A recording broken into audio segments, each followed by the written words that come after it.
जीत के खातिर जुनून चाहिए, जिसमें उबाल हो ऐसा खून चाहिए। ये आसमान भी आ जाएगा जमीन पर, बस जीत का जुनून चाहिए।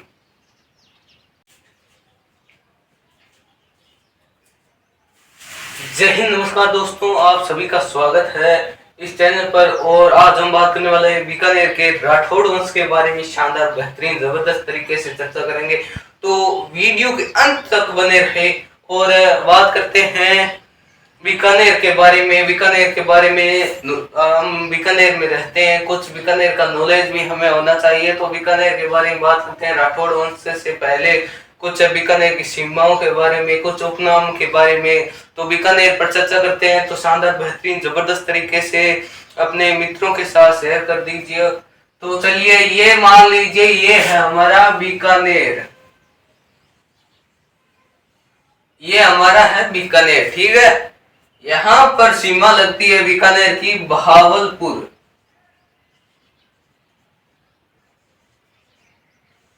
ये है बहावलपुर, जो पहले तो बहावलपुर बीकानेर में ही सीमा लगती थी, लेकिन ये वर्तमान में अब देखे तो वर्तमान में है पाकिस्तान में।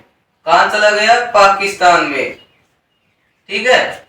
यहां तक तो एकदम बढ़िया है, ठीक है। यहाँ बीकानेर की सीमा लगती है, यहाँ बीकानेर की सीमा लगती है जैसलमेर से, ठीक है।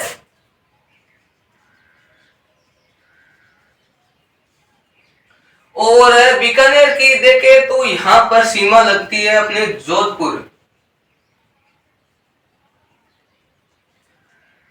ठीक है।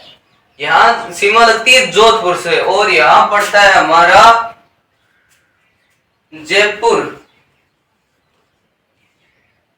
ठीक है। और आगे बात करें तो यहाँ पर हमारा है गंगानगर है, हनुमानगढ़ है, चूरू, ये सभी बीकानेर में शामिल, ठीक है। यहां तक बात करनी, यहाँ हमारा आता है पंजाब, हरियाणा, ठीक है। यहाँ तक एकदम अच्छे से चर्चा कर ली। तो अब बीकानेर के बारे में थोड़ी सी चर्चा करते हैं। तो बीकानेर के कुछ प्राचीन नाम के बारे में बात करें तो बीकानेर का प्राचीन नाम था जांगल प्रदेश, जांगल प्रदेश और राती घाटी। लिखा पढ़ा तो किताबों में भी बहुत देखने को मिलता है, लेकिन आज हम विस्तार पूर्वक चर्चा करेंगे। ये जांगल प्रदेश, इसका नाम क्यों पड़ा, राती घाटी नाम क्यों पड़ा, तो विस्तार पूर्वक इनके बारे में कोई बताता है नहीं। सिर्फ कह देते हैं बीकानेर बड़ा अच्छी नाम जांगल प्रदेश है, लेकिन इन चीजों को समझेंगे, आज समझेंगे, देखेंगे, फिर इनके बारे में बात करेंगे। तो वीडियो के अंत तक बने रहे शानदार, जबरदस्त तरीके से। तो बात करते हैं जांगल प्रदेश। तो बीकानेर का प्राचीन नाम के बारे में हमने बात की, तो बीकानेर के जांगल प्रदेश है और राती घाटी। जांगल प्रदेश की राजधानी भी थी, जिसका नाम था अही क्षेत्रपुर, अही क्षेत्रपुर, ठीक है। ये अही क्षेत्रपुर ही अब वर्तमान में ये क्या कहलाता है? ये वर्तमान में कहलाता है नागौर, जिसे हम नागौर के नाम से जानते हैं।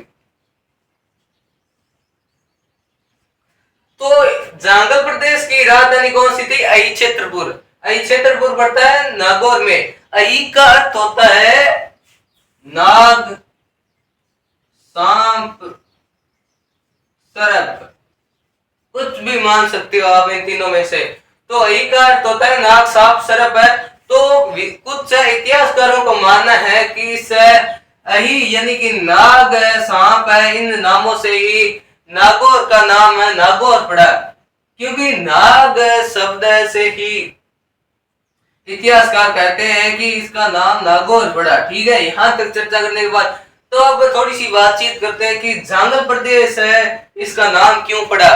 तो जांगल प्रदेश बीकानेर का नाम, प्राचीन नाम इसलिए था क्योंकि यहाँ पर पहले खेजड़ियां वगैरह, पेड़ पौधे अधिक थे, और ये लगभग जंगल की तरह बीकानेर लगता था, इसलिए इसका जांगल प्रदेश नाम पड़ा। आगे बात करें तो राती घाटी इसका नाम क्यों पड़ा? राती घाटी ये नहीं कह सकते हैं मैं, बीकानेर में राती, राती यानी लाल, घाटी यानी मिट्टी, ठीक है। लाल मिट्टी इसलिए कहते हैं क्योंकि बीकानेर में जब हम देखते हैं कि लगभग बजरी बजरी जैसी लाल मिट्टी कुछ जगह पर हमें मिलती है। बजरी कितनी लाल होती है, उस तरीके की मिट्टी हमें मिलती है, इसलिए इसका नाम है राती घाटी पड़ा। अब कुछ महत्वपूर्ण तथ्यों पॉइंटों के बारे में चर्चा करते हैं। तो बीकानेर है कि कुल देवी की बात करें, बीकानेर की कुल देवी, सॉरी, बीकानेर की कुलदेवी की बात करें तो बीकानेर की कुलदेवी कौन है, कमेंट में बताइए शानदार तरीके से। तो बीकानेर और जोधपुर की दोनों दोनों को एक ही कुलदेवी है, क्या नाम है, नागणेची माता।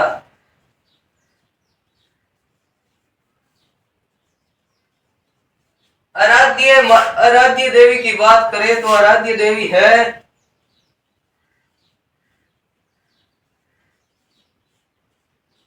कौन, मां करणी माता। मंदिर कहाँ है, देशनोक बीकानेर में, ठीक है। यहां तक चर्चा करने के बाद है आगे चर्चा करते हैं कि लोक देवता कौन है, लोक कुल देवता, सॉरी, कुल देवता, बीकानेर की कुल देवता कौन है, कोडमदेसर के भैरू जी।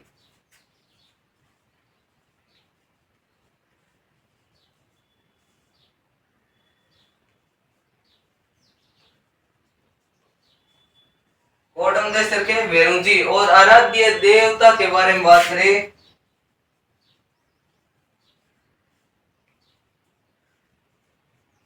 आराध्य देवता है शानदार बेहतरीन जबरदस्त तरीके से आराध्य देवता की बात करें तो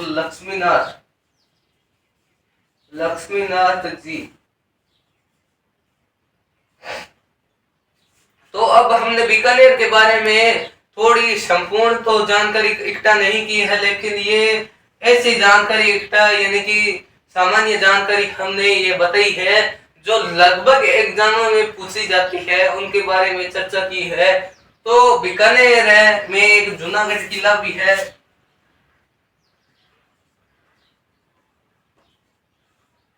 जूनागढ़ किला भी है, ठीक है, जिसका निर्माण है राजशीय के बारे में,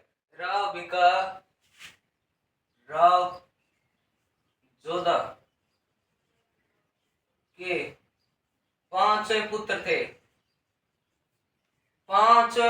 राव जोधा के। इन पर कुछ इतिहासकार कहते हैं कि एक बार क्या था, जोधपुर में राव जोधा के दरबार में मंत्री सभी आए हुए थे और दरबार लगा हुआ था। तभी क्या थे, राव बीका और इनके चाचा जी आपस में बातचीत कर रहे थे और राव जोधा ने 2-3 बार राव बीका को टोक दिया कि आप बात मत करें, लेकिन फिर भी इन्होंने उनकी बात अनसुनी कर दी और वो अपने चाचा जी के साथ बातचीत कर रहे थे। तभी राव जोधा ने एक व्यंग्यवाण कहा कि राव बीका बात तो ऐसे कर रहे हैं जैसे नया गढ़ बनाएंगे। ये बात है राव बीका के दिल में लग गई या कह सकते हैं मन को छू गई और उन्होंने उसी वक्त खड़े होकर कहा कि अब तो मैं नए गढ़ ही बनाऊंगा, यहाँ पर तो मैं नहीं रहूंगा। तब राव बीका कहाँ आए, बीकानेर आए। बीकानेर में सबसे पहले ये 1965 को कोडमदेसर गए, वहां भैरव जी महाराज का एक विशाल मंदिर बनाया। मंदिर बनाने के बाद क्योंकि भैरव जी महाराज क्या थे, बीकानेर के कुल देवता थे, तो वहां जाकर भैरव जी महाराज की एक मंदिर बनाया। फिर मंदिर बनाने के बाद ये गए सीधा करणी माता के पास। उस वक्त करणी माता बहुत प्रसिद्ध थी क्योंकि चमत्कार देखने को मिलते हैं करणी माता के। उस वक्त राव बीका गए कि राव बीका ने पूरी कहानी बताई कि हे माँ, मुझे मेरे पिताजी राव जोधा ने निकाल दिया और कहा कि अब तू नया गढ़ बना। तब उन्होंने माँ करणी ने कहा कि तुम बीकानेर की स्थापना कर और तेरा बीकानेर, करणी माता ने कहा कि बीका तेरा बीकानेर जोधाने से सवाया होगा, यानी कि जोधपुर से भी अच्छा होगा तुम्हारा बीकानेर। तो वह राव बीकानेर 1488 में 1488 में मां कर्णी के आशीर्वाद से बीकानेर की स्थापना की।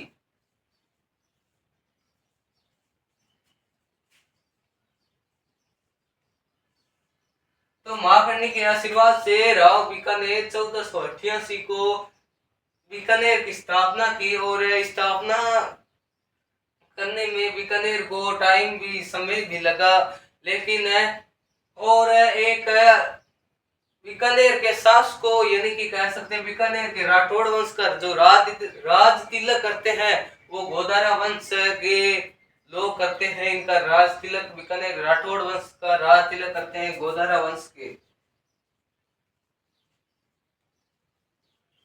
के लोग हैं, इनका राज तिलक करते हैं। तो आगे थोड़ी सी और चर्चा करें तो तब राव जोधा पर पहली बार इन्होंने राव बीकानेर आक्रमण कर दिया था। ये जब बीकानेर की स्थापना करके पहली बार राजा बने बीकानेर के, तब इन्होंने राव जोधा पर आक्रमण कर दिया, और आक्रमण करने के बाद फिर एक घटना घटी कि एक राव जोधा ने एक पत्र भेजा जिसमें कहा कि आप भी राठौड़ हो, हम भी राठौड़, हमारे तो खून का रिश्ता है। तो राज सिंहन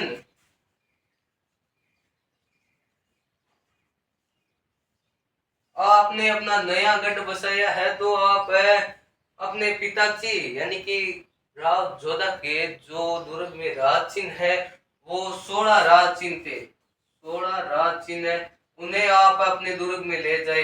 तब क्या था कि राव बीका की मृत्यु हो गई थी 1504 को। 1504 को राव बीका की मृत्यु हो गई, जिसकी वजह से वो राज चिन्ह राव बीका नहीं ले जा सके। और राव बीका की मृत्यु होने के बाद इनके पुत्र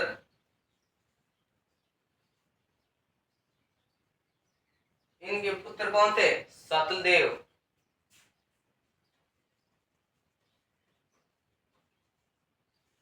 इनकी भी मृत्यु हो गई थी, ये भी राज चिन्ह लाने में असमर्थ रहे। एक इनके पुत्र थे जेल सिंह ने राज चिन्ह लाने का प्रयास किया, लेकिन ये भी